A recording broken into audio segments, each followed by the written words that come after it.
Welcome back, everybody, to the New York Knicks MyNBA franchise here on NBA 2K23.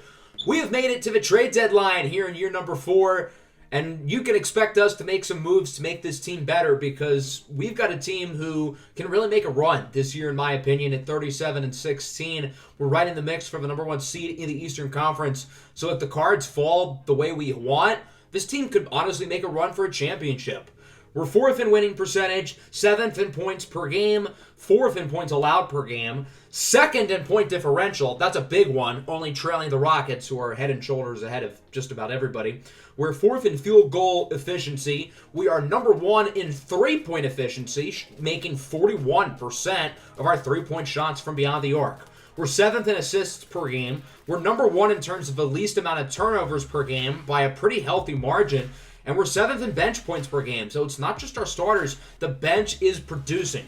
We're a very well-rounded team without many clear flaws. Right now, I think it's a four-way race in the Eastern Conference. Us and Detroit are sort of in Tier 1. And then Charlotte and Boston are in Tier 2. Charlotte scares me just as much as the Pistons do. I think the Hornets are real good. I think Boston's a little bit below them. And then everybody else I'm not really worried about in terms of beating us in a playoff series, but you never know. As for the West, the Rockets are in first place comfortably. The Sonics started off hot, but they've kind of fiddled out a little bit. They're now in 5th place, with OKC jumping up into 2nd. Right now, obviously, as I've been saying, the team is playing really well. We have a legitimate superstar in Jason Tatum, and we've got a really good young group of guys around him. But that doesn't mean there isn't room for improvement.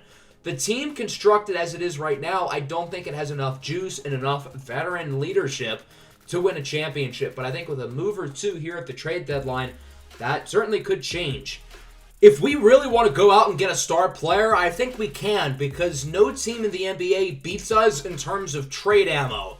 We've got so many young pieces who could be used as trade chips, and we've got a boatload of draft picks, including 2 potentially very high ones this year from the Bulls and the Raptors.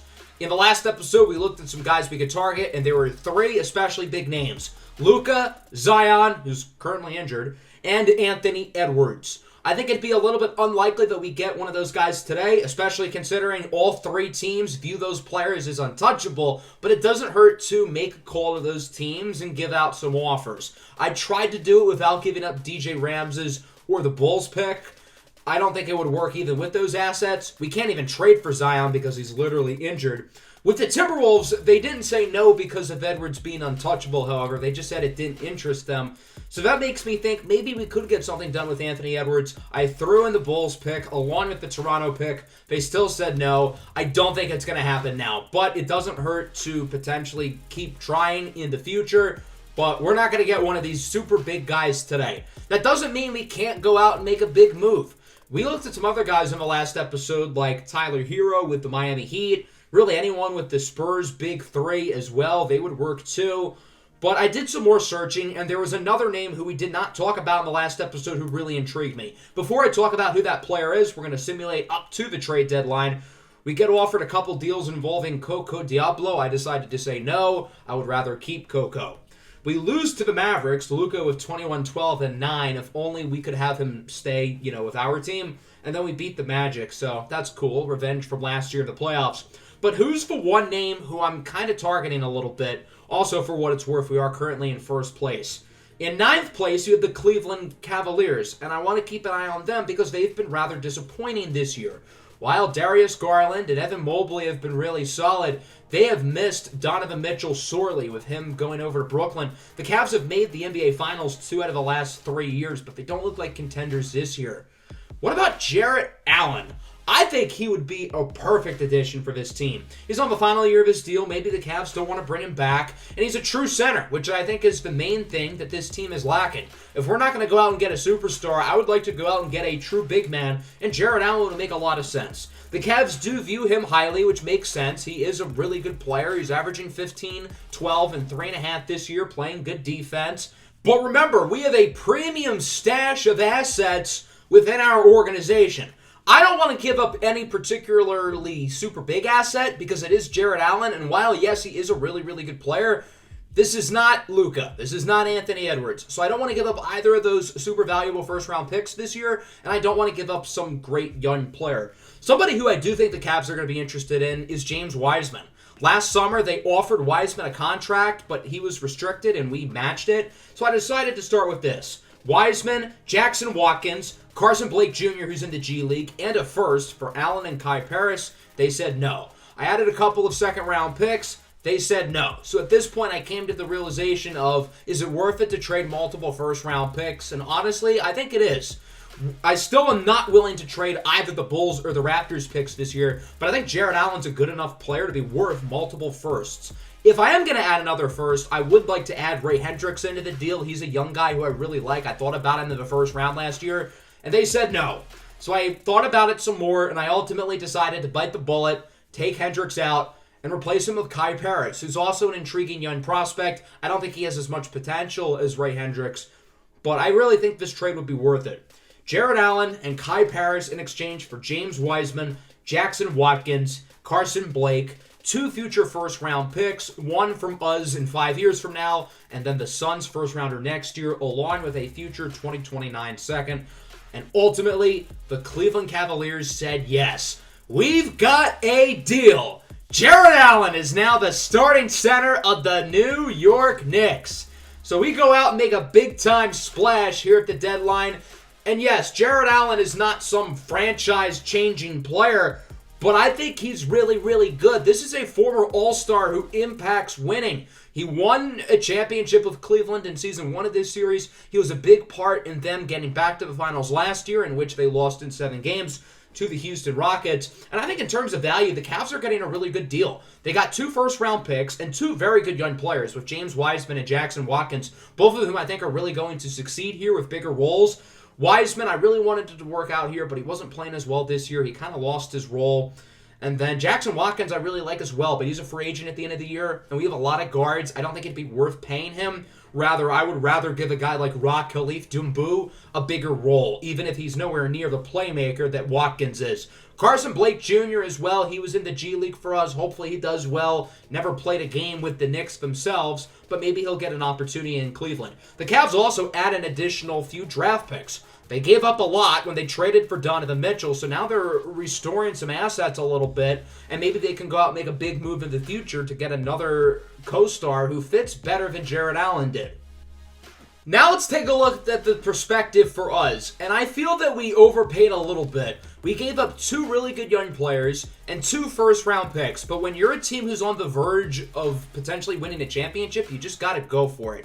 I think Jarrett Allen and Ahmed Kabongo are 2 pretty similar players, and I'm happy we kept Kabongo because I think Jarrett Allen could be the perfect mentor for him. I think Wiseman's a little bit better, per se, right now than Ahmed Kabongo, but I think Kabongo has more long-term upside, and if Jarrett Allen is only here for a few years, hopefully Kabongo can eventually be the long-term center. So Jarrett Allen will slide into the center position. Because of that, Kabongo and Zachariah Royster will probably see less minutes for the rest of the year, which does kind of stink a little bit, but it benefits our chances of winning a championship. Kai Paris is an interesting young player as well. He was drafted in the 2nd round this year out of the G League Ignite, and we're probably going to have him go back to the G League. I don't really see a spot for him in the rotation right now, but he does have B-plus potential. He looks like a really solid 3-and-D guy, and I think he could be a good role player for us down the line. I would have preferred Ray Hendricks, but this works out for us just as well, I think, because he might be a little bit more polished right now than Hendricks is. So that's going to be our only move at the trade deadline, and I really, really like it for us. I think Jarrett Allen can be a big long-term piece for us. We're going to have to pay him this summer. He is a free agent, but I think he would be worth an extension depending on how well he plays. Let's take a look at some deals around the rest of the NBA. It was a very active trade deadline around the league as well, with other teams looking to make moves too. We'll start with a big 3-team deal in the West. The Spurs are tearing it down. The big 3 with Butler, Porzingis, and Brandon Ingram just did not work at all. The Spurs do still view Brandon Ingram as a long-term building block who they like to keep, but they'll be dishing off Kristaps Porzingis to the Kings for Davion Mitchell. I think both of those players are a better fit on opposite teams. The Kings also, like the Spurs, are not all that good.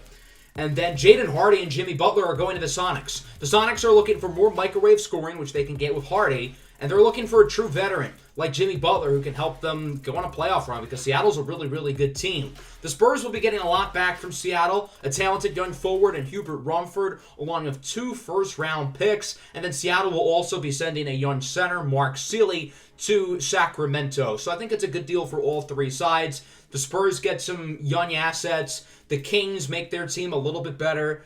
And the Sonics are propelling themselves to be a contender in the West. The 76ers are going to continue their rebuild here by going all in on the 2nd overall pick, Shaggy Lewis, as they'll be trading away Tyrese Maxey to the Denver Nuggets for Dragon Zhang, Kai Jones, and 2 first-round picks along with 2 seconds. I think on paper this doesn't look great for the Sixers, but that pick this year could be pretty valuable because the Nuggets are kind of mediocre, and I really like Dragon Zhang. I think he could be a good young piece for them. The Heat will be trading Tyler Hero and Jason Preston to the Celtics. This is a little bit more than what the Sixers got for Maxey, but it is a pretty similar package.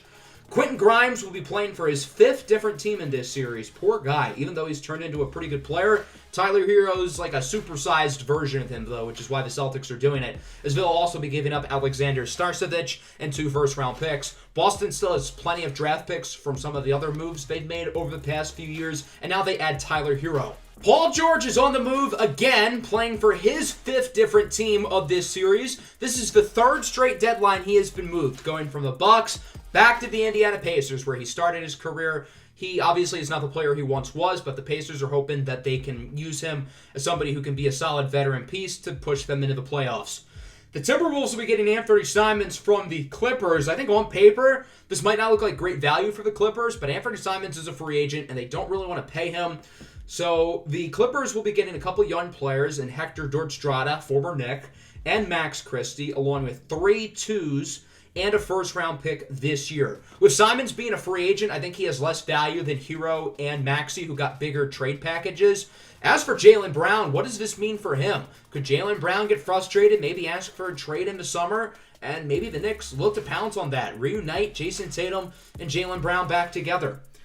So that'll do it for the 2026 NBA trade deadline, and while there were no pure superstars moved like the last couple of seasons, there were still a lot of really big deals, more quantity than normal, with Anthony Simons, Paul George, Tyler Hero, Tyrese Maxey, Kristaps Porzingis, Jimmy Butler, Davion Mitchell, and Jarrett Allen all finding new homes, along with some of the other trades that have gone on over the last month, like Kevin Porter Jr., Kenyon Martin for Ochai Agbaji, Obi Toppin was traded, and even throughout the season, or even earlier, there have been some pretty big trades.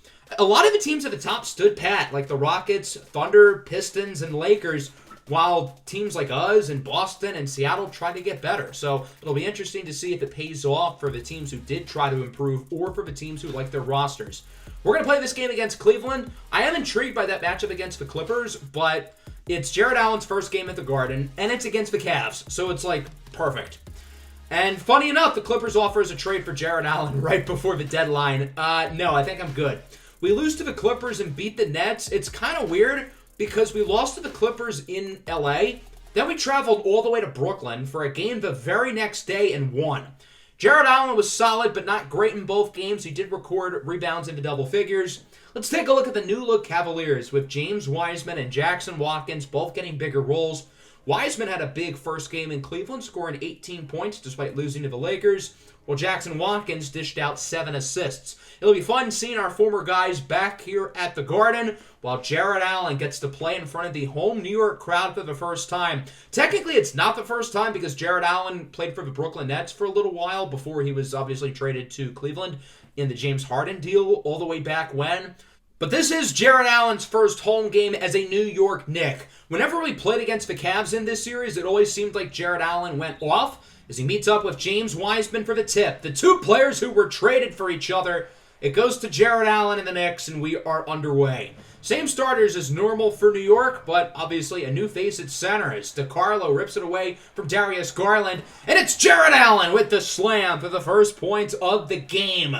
We'll see what Jarrett Allen can do offensively. He's got a limited skill set on that side of the floor, but obviously he's a great defender and a great body to have down low. DJ Ramses hits the corner three. Knicks lead early 5-0. Here's Evan Mobley.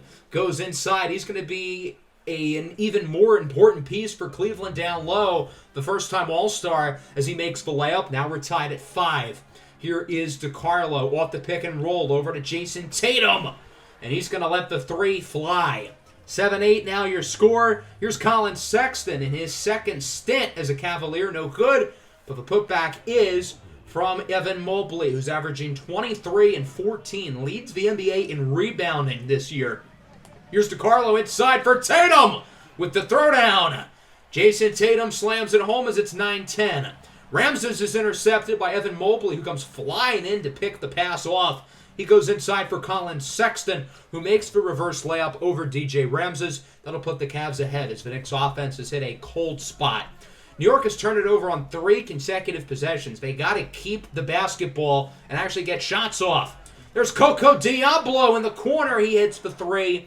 Diablo's been dangled in some trade packages, but the Knicks want to keep him. They really like him for their future. He's installing away. Ramses makes the play in transition. Ramses goes inside for the big fella. It's the throw. Jared Allen with the dunk. His second of the ball game as it's 18-11. The Knicks on a big run. Tatum's jumper is good. He's up to 7 on the day. New York has scored 10 in a row. Their offense is back while Cleveland is in a cold spell. They only have 11 points with under 3 minutes left in the quarter. They finally get a 3 to fall. That's Max Strus who makes the play for the Cavs. Strus inside. Good ball movement by Cleveland. It's Mobley off the pass from the former Knick, Jackson Watkins, and he makes the layup. Watkins is a great passer. He's a great defender. Inconsistent as a scorer, but I really like the rest of his game as he gets another nice pass inside for Jeremy Grant, who dunks it home.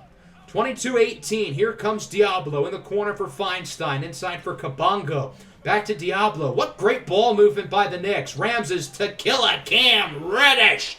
The passing was immaculate on that possession from the Knicks. Feinstein rips it away from Grant over to Kabongo. Inside for Diablo with the dunk.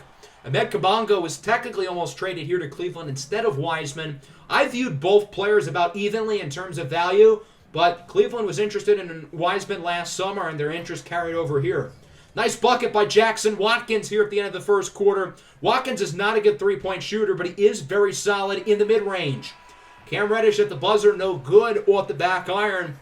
22-27 your score. The Knicks currently ahead of Cleveland in what has been a pretty competitive game so far. Both teams have turned the ball over way too much here in the first quarter as we've got an early jump ball here in the second. Wiseman wins the jump ball. His reward is the other team ending up with it. Here's Ramses inside with the slam.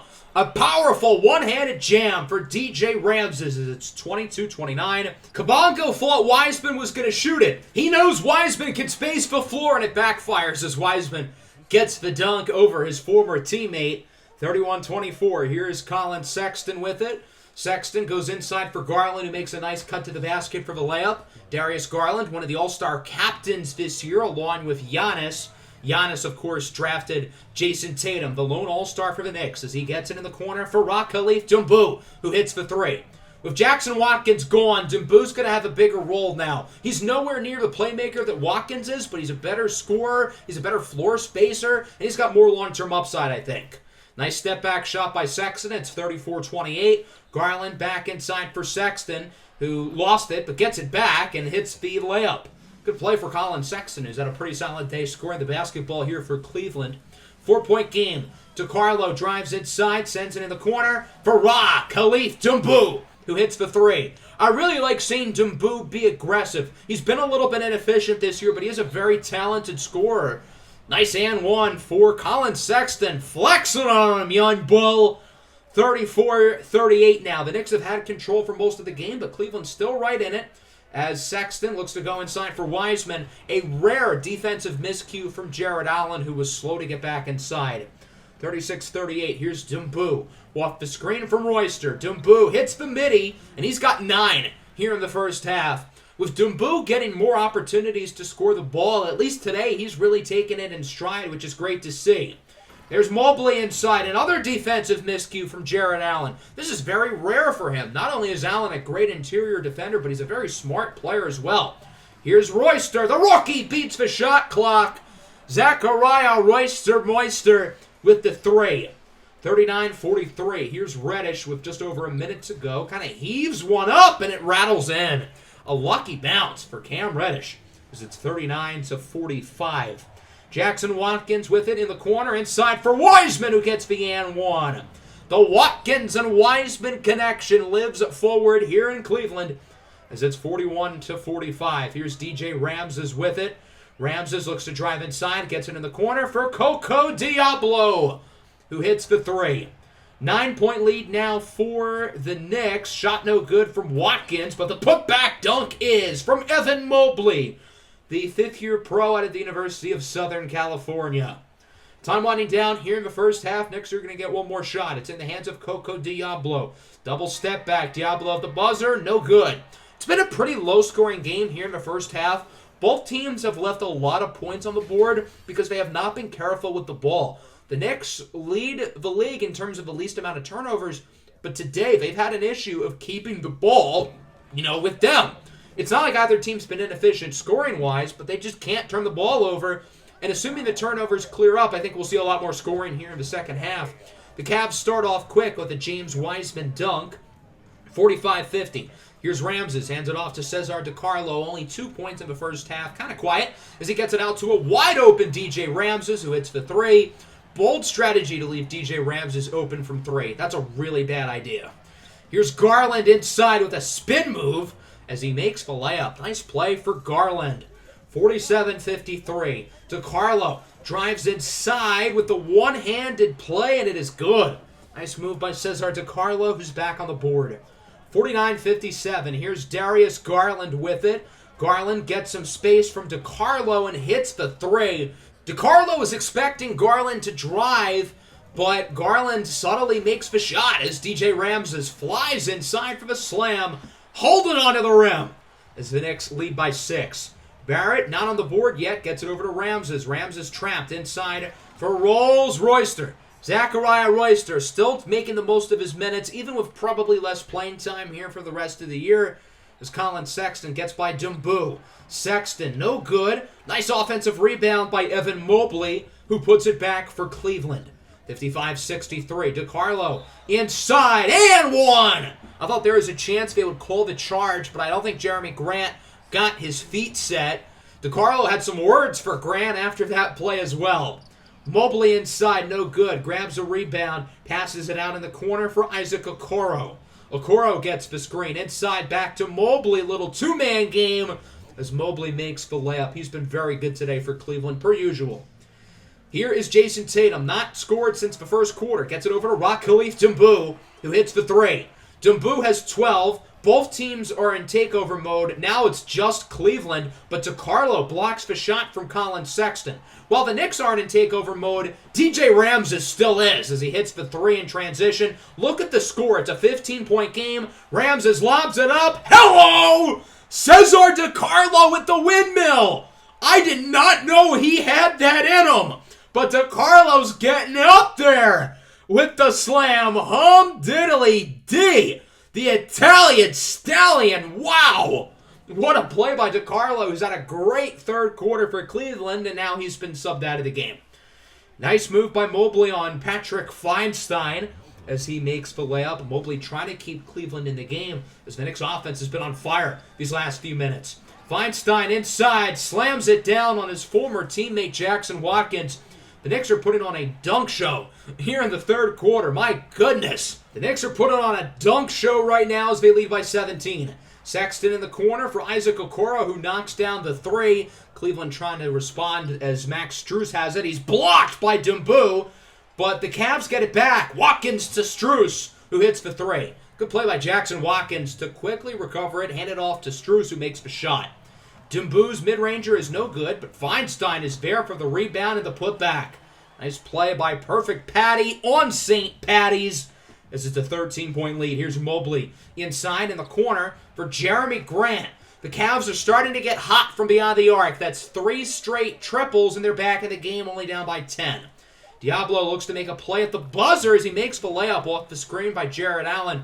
Allen's been a little bit disappointing through 3 quarters. He does have 9 rebounds, but defensively he's made some bad plays. And on offense, he hasn't given the Knicks much value. Allen backs up on the very small Darius Garland and misses it. You cannot miss that with a 9-inch advantage.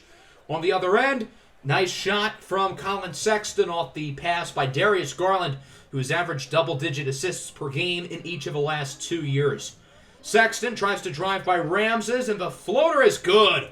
Who needs Donovan Mitchell when you have Walmart Donovan Mitchell with Colin Sexton? 72-80. Here is DJ Ramses on the move. Nice shot. DJ has been probably the next best player today with 22 and 6. DiCarlo with a dime for RJ Barrett inside for the slam. And Barrett is finally on the board with his first points of the game.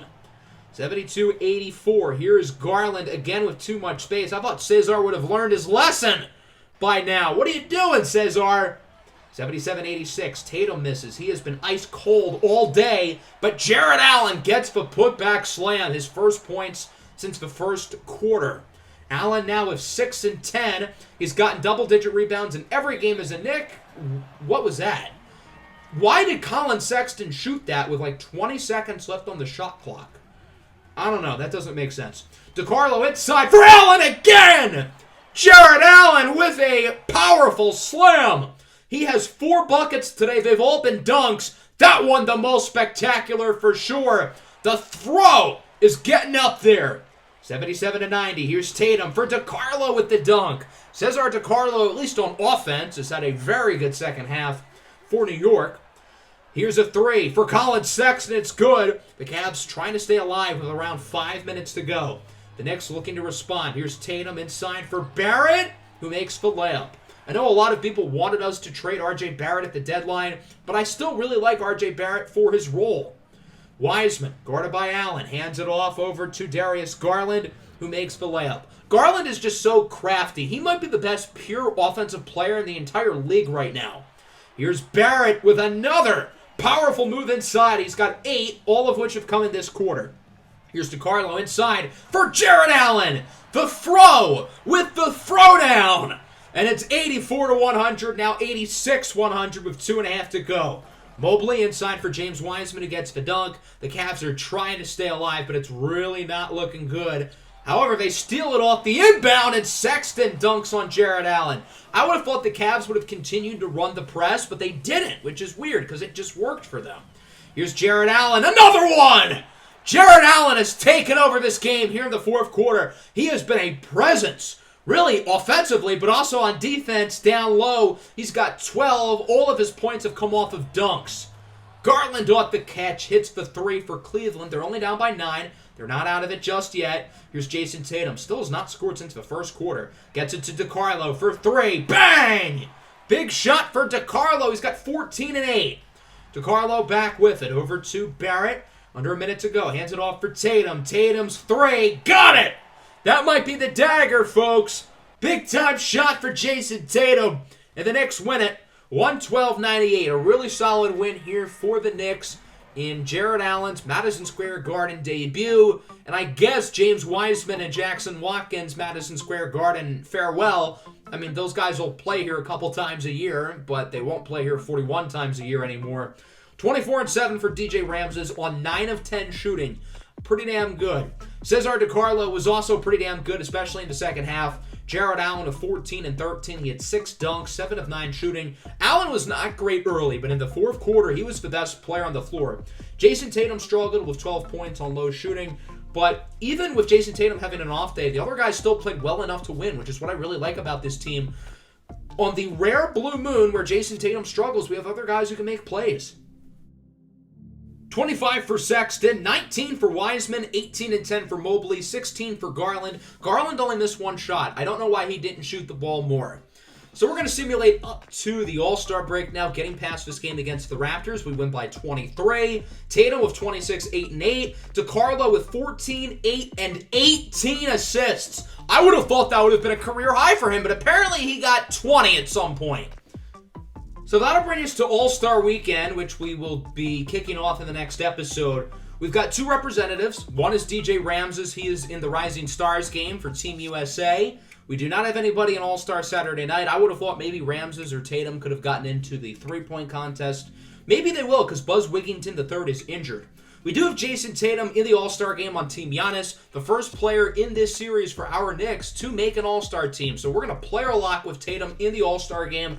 in the next episode. Hopefully he can do as well as he did in the real All-Star game. That'd be pretty awesome. But that'll wrap up the episode. Make sure to let me know what you thought of the trade deadline down below in the comments. Make sure to leave a like and subscribe to the channel if you are new. Peace out.